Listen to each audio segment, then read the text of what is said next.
Hello दोस्तों, कैसे आप सब? कैसा है मेरा यूट्यूब परिवार? मैं advocate Shadab Mansoori, district court Haridwar Uttarakhand से। आज हम बात करने वाले हैं आर्बिट्रेशन के बारे में, जो 2025 में सबसे ज़्यादा देखा जा रहा है कि NBC company, loan company loan करता हो, लोन वालों को आर्बिट्रेशन का नोटिस सॉल्व नोटिफिकेशन भेज रही है। आर्बिट्रेशन कौंसिल एक्ट 1996 में बना है। ये क्या है, वो कैसे काम करता है और हम कैसे इससे बच सकते हैं, कैसे हम अपने फैमिली को इस आर्बिट्रेशन से बचा सकते हैं और कैसे हम इस दलदल से बाहर निकल सकते हैं। दोस्तों, आज हम इसी टॉपिक पर बात करने वाले हैं। वीडियो बहुत ही महत्वपूर्ण है, इसको बिल्कुल भी स्किप ना करें। ये आपके फ़ायदेमंद की होने वाली है और वीडियो को बिल्कुल स्किप ना करें। और हो सके तो जो मेरे चैनल पे नए हैं भाई या बहन, माता जो भी आई हैं, जो आए हैं, वो प्लीज़ सब्सक्राइब कर दीजिए, लाइक कर दीजिए और बेल आइकन को ऑन कर दीजिए, जिससे वीडियो का नोटिफिकेशन आपकी स्क्रीन पर आ जाए।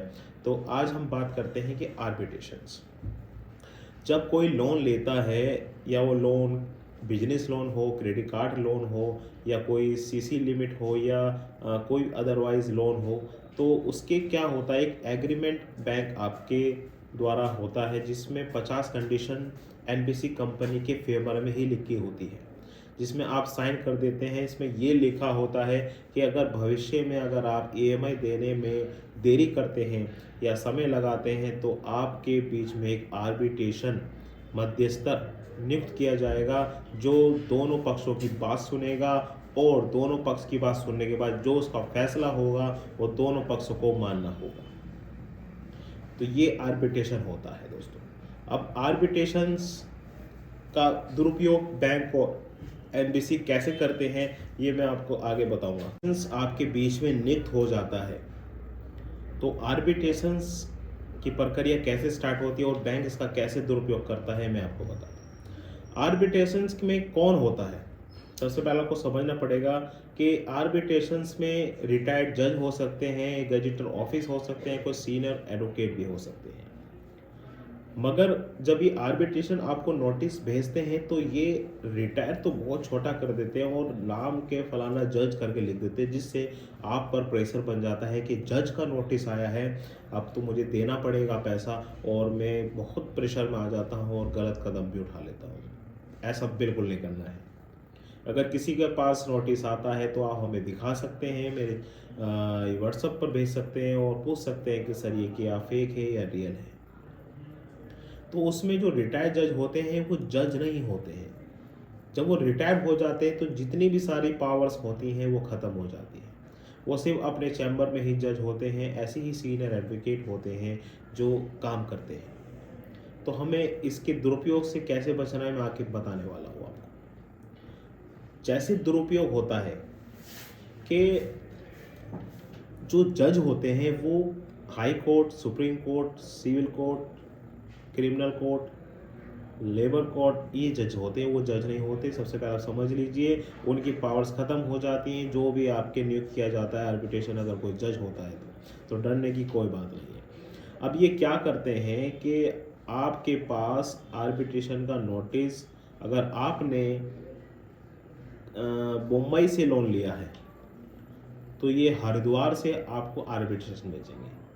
1000-2000 किलोमीटर दूर की आर्बिट्रेशन भेजते हैं, क्योंकि वहाँ वो पहुँच नहीं सकेगा और आपके पक्ष में नियुक्त जो भी आर्बिट्रेटर होगा वो आपके खिलाफ आदेश कर देगा। तो इससे बचने का क्या तरीका है?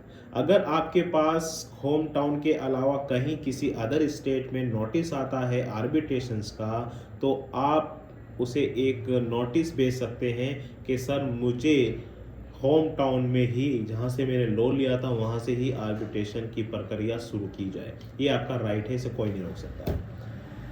ध्यान रखना, पढ़ना कि कहाँ बुलाया है। आपके अगर होम टाउन में है तो आप उसे स्वीकार कीजिएगा, अगर नहीं है तो जो भी उस पर तारीख दे रखी उससे पहले एक आप जो भी उसे नियुक्त किया था, आप उसे एक नोटिस भेज दीजिए कि मेरे होम टाउन में ये प्रक्रिया होनी चाहिए। अगर उसके बाद भी अगर ये होम टाउन से भी आपको आर्बिट्रेशन का नोटिस भेजते हैं, तो आप एक नोटिस और उसे भेज दीजिए